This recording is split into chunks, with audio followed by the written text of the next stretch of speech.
Entonces vamos a resolver el primer ejercicio.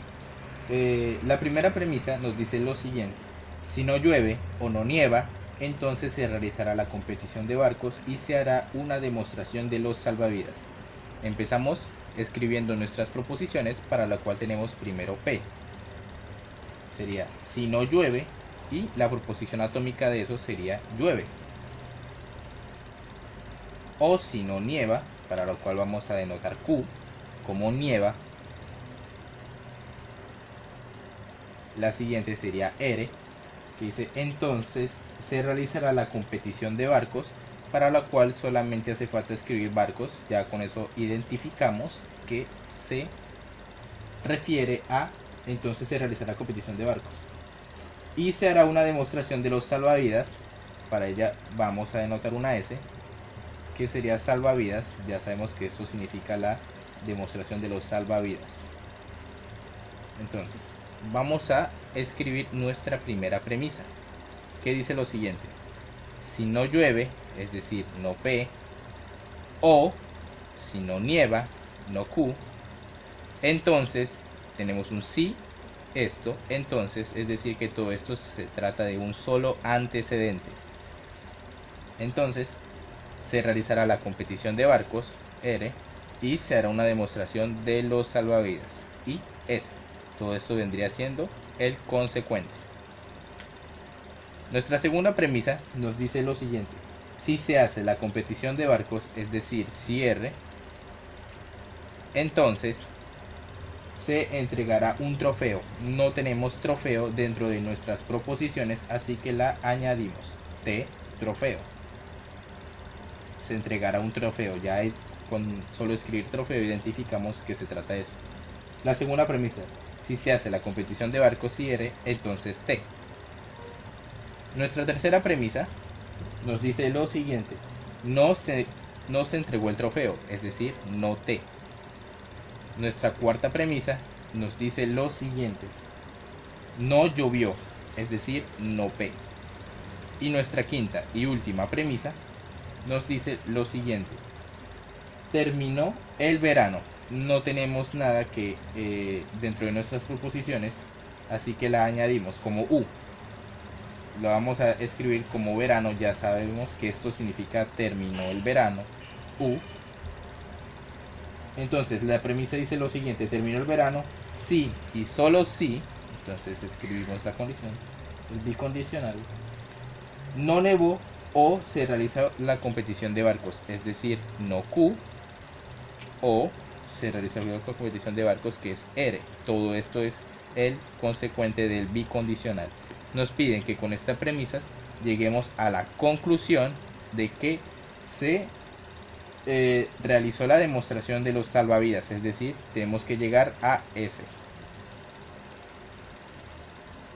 Entonces, vamos a empezar a resolverlo por medio de las inferencias lógicas, las reglas de las inferencias lógicas. Estas son nuestras premisas y nuestra conclusión, y a partir de ellas vamos a operar para llegar a nuestra conclusión. Empezamos analizando que en 2 y en 3 podemos aplicar modus tollens. Modus tollens se aplica cuando tengo un antecedente que implica un consecuente y otra premisa que es la negación de ese consecuente. El resultado va a ser la negación del antecedente de la primera premisa. Entonces ya utilizamos la premisa número 2 y la número 3 para crear la número 6, que no la tenemos acá. Esa vendría siendo la 6, no R. Entonces esto se me va a convertir en una cesta llamada no, que contiene la proposición no R. Entonces ahora vamos a aplicar en nuestra primera premisa algo llamado contrarrecíproca. Es una ley de equivalencia que consiste en contrarrecíproca consiste en negar el consecuente y pasarlo a ser un antecedente, y negar el antecedente y pasarlo como consecuente. Entonces, en 1 aplicamos contrarrecíproca, vamos a reescribirla: no P o no Q implica R y S. Entonces vamos a negar el consecuente pasado al antecedente, es decir, no R y S implica el antecedente negado, es decir, no P o no Q. Y distribuimos la negación dentro de los paréntesis para tratar de eliminarlos. Bueno, no lo eliminamos. Me quedaría como no R o no S. Todo esto es un solo antecedente. Implica P o I Q. Esto es solo un consecuente. ¿Para qué aplicamos la contrarrecíproca en nuestra primera premisa? Para aplicar un pequeño truco con una regla de inferencia llamada adición, que se la vamos a aplicar a nuestra premisa número 6, adición en 6, que básicamente se refiere a que podemos adicionar a una premisa en términos de O una nueva proposición o lo que yo quiera, siempre y cuando lo distribuya en términos de O, es decir, no R o.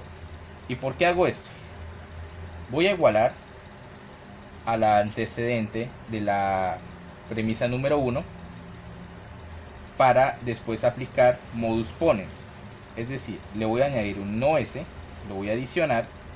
Esta vendría siendo una séptima premisa y voy a aplicar modus ponens en 7, perdón, que fue la que acabé de hacer, y en 1 que es esto, o esto es exactamente igual, ya que solo apliqué una ley de equivalencia. Entonces reescribimos no R o no S, la otra que vendría siendo no R o no S implica P y Q. P y Q, perfecto. Entonces aquí lo que vamos a hacer es que aplicamos modus ponens, es decir, que nuestro antecedente, el antecedente es igual a otra premisa. En ese caso nos quedamos solo con el consecuente, es decir, nos quedamos con P y Q, y esta vendría siendo nuestra premisa número 8. Es decir, que todo esto, este se me convirtió en un 7 y estas dos se convirtieron en 8 que contienen a P y Q. Entonces, teniendo una vez nuestra octava premisa, tenemos P y Q, y por conjunción podemos escoger alguna de los dos lados que nos separa en I.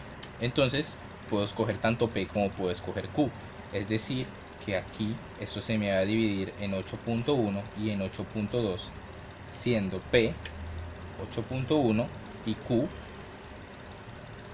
8.2. Entonces yo puedo escoger solo una, utilizar solo una, o utilizar las dos como yo quiera. Bien, entonces analizamos aquí que tenemos un no P, siempre teniendo en mente llegar a S. En este momento eliminamos todas las S de nuestro conjunto de premisas inicial.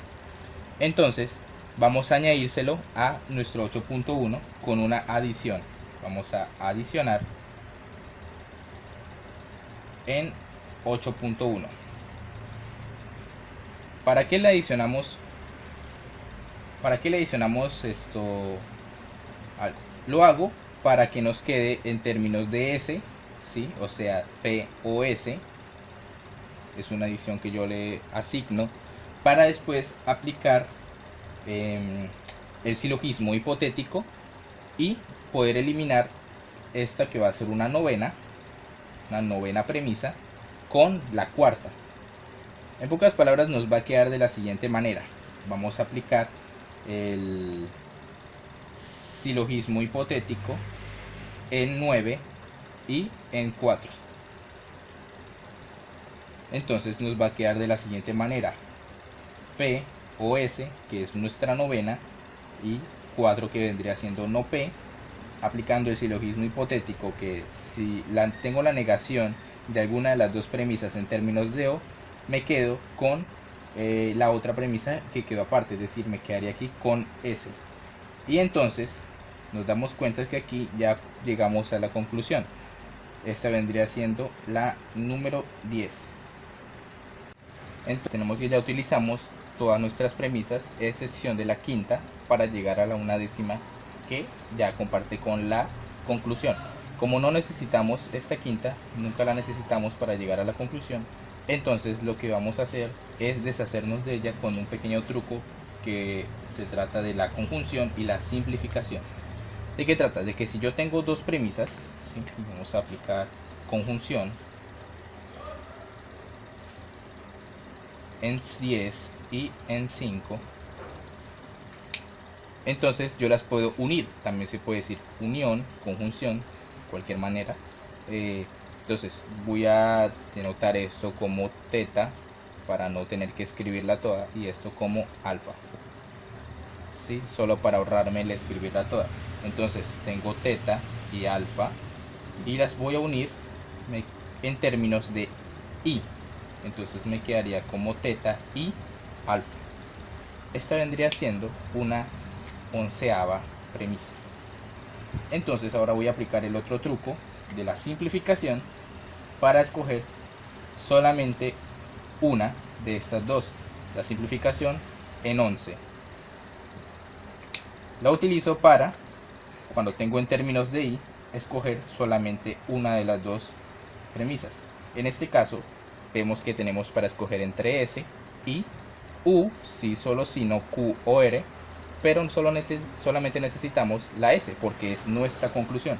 Así que solamente vamos a escoger teta, que es s, ¿verdad? Que esto pues es lo mismo, es s. Así que esta vendría siendo la premisa número 12, que a su vez es la conclusión. Con esto terminamos el ejercicio de inferencia lógica.